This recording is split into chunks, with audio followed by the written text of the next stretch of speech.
Welcome to Spindle and Spoon Homestead, your place for simple living and hand spinning.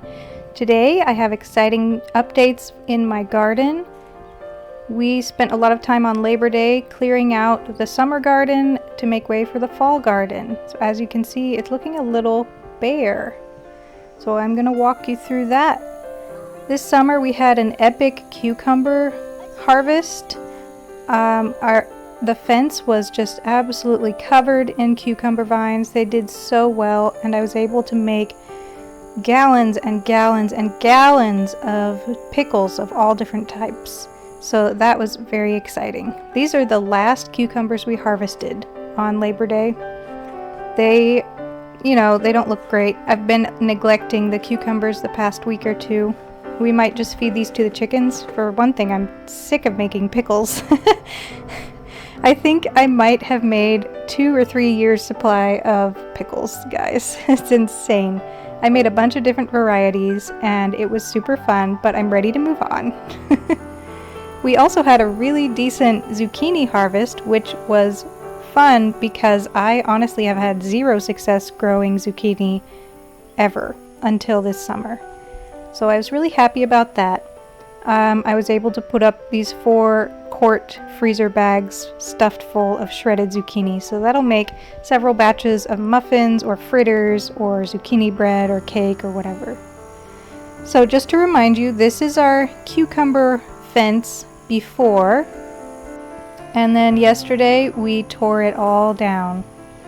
It was mostly dried up. That video from before was actually taken in like June, I think. So we spent the day as a family working in the garden. We tore out all of the cucumber vines, and also we had a few watermelon vines that didn't really do much that were in that area as well.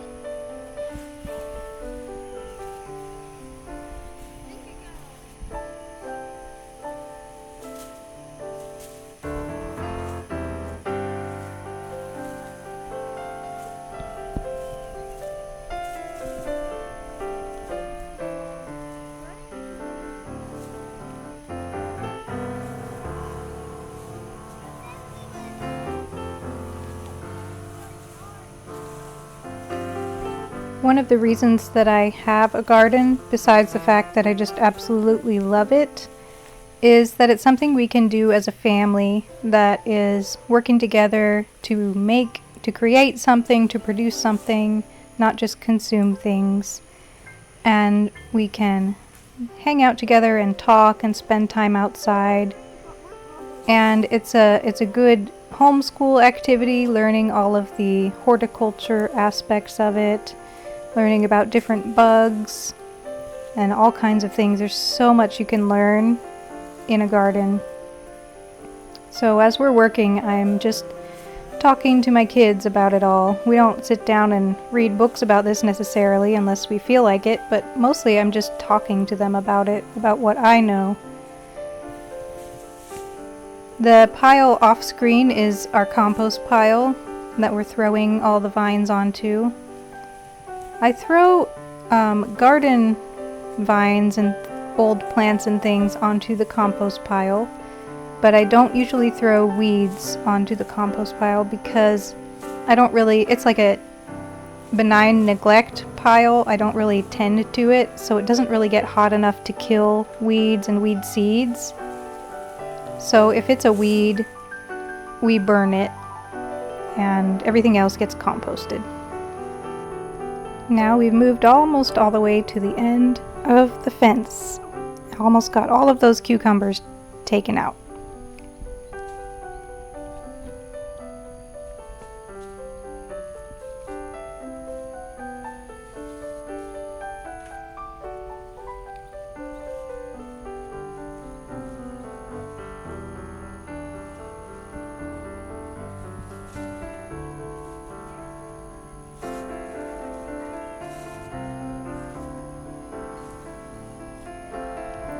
If you are a parent, you might be wondering if my kids complain during this activity.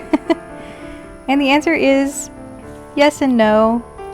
For some reason, I have been gifted with mellow, mild-mannered kids who generally are pretty good-natured, but they do complain, especially when it's hot like it was yesterday. They take a lot of breaks. They're not super efficient, but that's not the point. The point is to be getting the job done together, however long it takes, and I try not to do too much at once.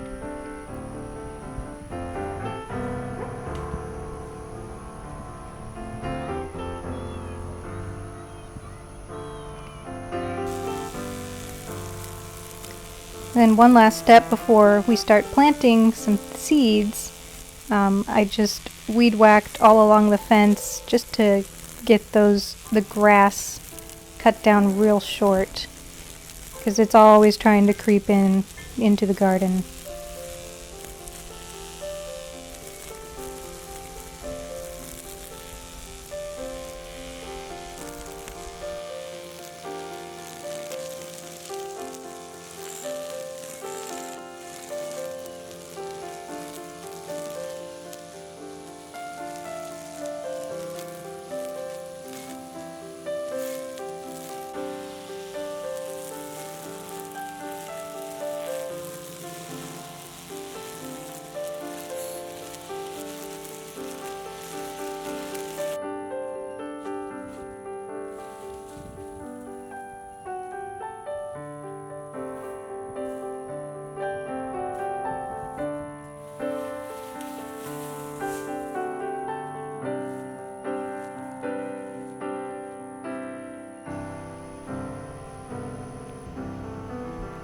So, what we decided to plant along the fence, where the cucumbers used to be, is sugar snap peas. These will be perfect up along the fence because they can climb on the fence just like the cucumbers did. It's been a couple years since I planted these sugar snap peas, and I don't really remember if they did very well, so I hope they do well. And we'll see what happens. My kids love to snack on the sugar snap peas. On the left, to the far left of the screen, you can see my oldest son ripping out all those zucchini plants.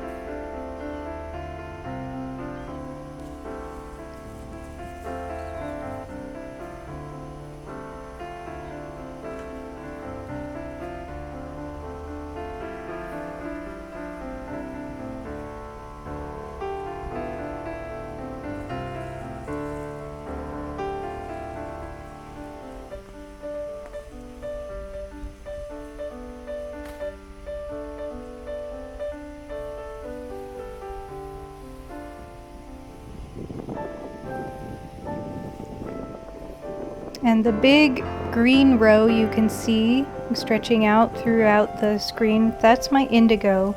It's still doing really well. As long as it keeps raining, it'll keep growing.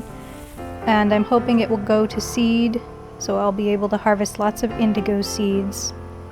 And I might even try selling them if I'm successful.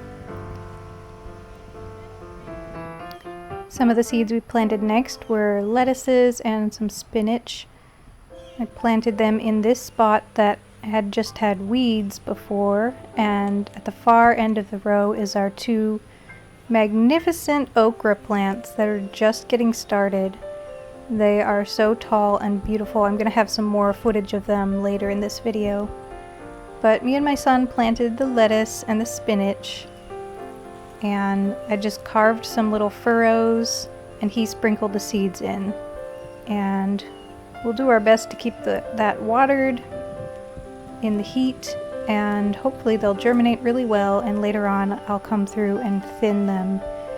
And we can either eat the thinnings or feed them to the rabbits.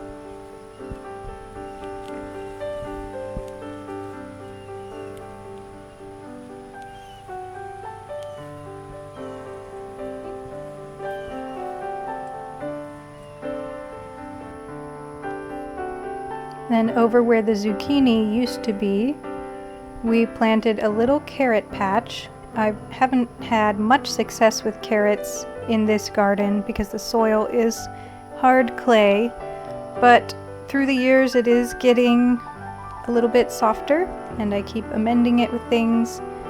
This area right here is not very well amended yet, but I just decided to plant them here, and even if they don't grow very good, very big carrots, they'll probably grow carrot tops with like a little tiny carrots.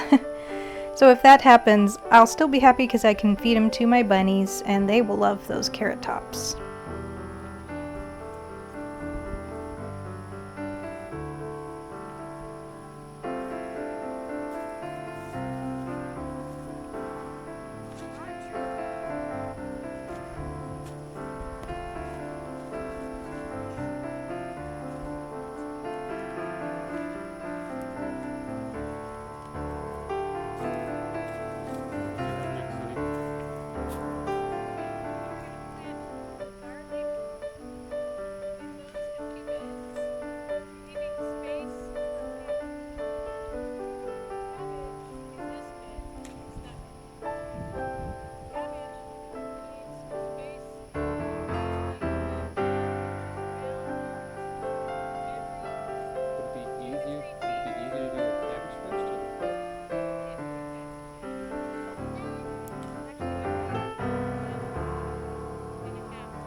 We made sure to water the carrot patch really well, and then later on we covered it with cardboard and watered the cardboard. It's going to be a struggle to keep it damp, but that's what carrot seeds really need to germinate. They need it to be damp all the time. The next step in our fall garden was to plant the garlic and also to leave space for some of the seedlings I'm growing in the house. So in the house I'm growing cabbages, cauliflower, Brussels sprouts, and broccoli. And if those are successful, then I'll be able to transplant them out here in about 4 to 5 weeks. So my husband measured out where we're going to plant those plants and marked them with these little black pots.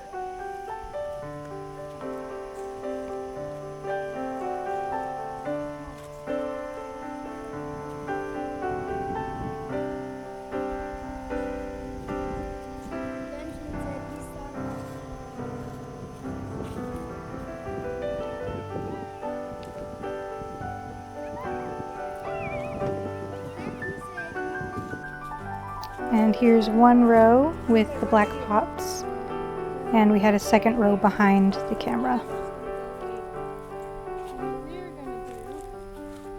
The next step was to plant the garlic.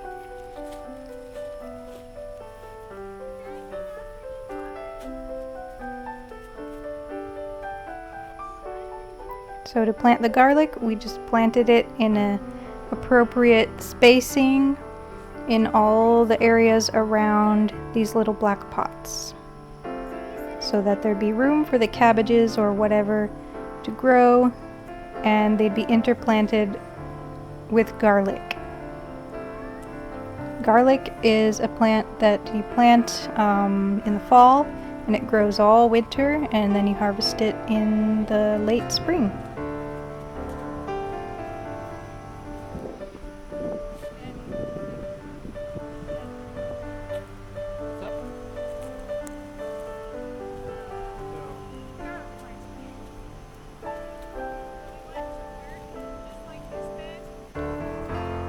Here's the other side with more garlic.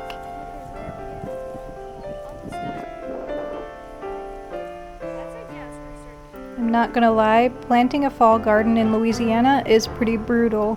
It's always gonna be like at least 90 degrees when you're doing it, because that's just the time of year that it's required to plant for fall. So it's tough, and it's tough to keep the little seedlings watered. But here's a recap. We got that garlic, the indigo, and here is carrots where the cardboard is. And I didn't mention, I also planted beets there. And here's our okra with the lettuce hopefully gonna grow next to it. Here's the lettuce bed.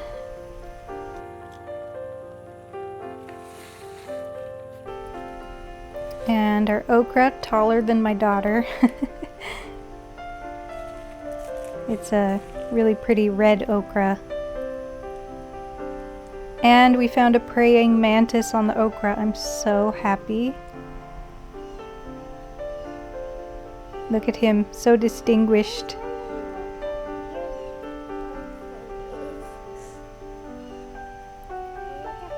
Okay, here's the sad parts of my garden. We grew 1 pepper, 0 tomatoes, despite planting about 45 plants. The story there is that they got flooded in the spring and they just died. Okay, but the basil was great. And we had some volunteer loofah plants. These are the loofah sponges. You can grow them. They are a type of gourd sort of thing that when it dries out, you can peel it and shake out the seeds, and you have a loofah sponge. Highly recommend it. And of course, now we are looking towards fall. My rose hips are starting to turn orange, and that makes me think of fall. So I hope you enjoyed this summer garden recap and fall garden planting. Thanks for watching. Please hit the like button and subscribe if you enjoyed this video. I would love to have you stick around for all of my homesteading and fiber art adventures.